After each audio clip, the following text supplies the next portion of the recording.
Lahat po sa negosyo, nasa negosyante, kaya nalulugi. Marami sa atin, kapag bumabagsak ang negosyo, ang una nating sisisihin ay ang produkto, ang merkado, o di kaya yung kakulangan sa puhunan. Pero ang katotohanan, hindi negosyo ang problema, kundi ikaw mismo na negosyante.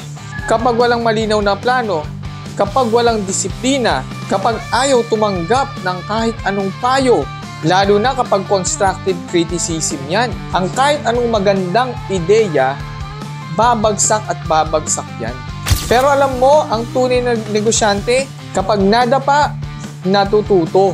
Kapag nagkamali, inaako. At higit sa lahat, binabago ang sarili, hindi lamang yung kanyang negosyo. Kaya, tandaan mo ito, hindi ang negosyo ang nagpapalago sa tao, bagkus ang tao ang nagpapalago sa negosyo. Ayusin mong maging negosyante at maging maayos ang iyong negosyo.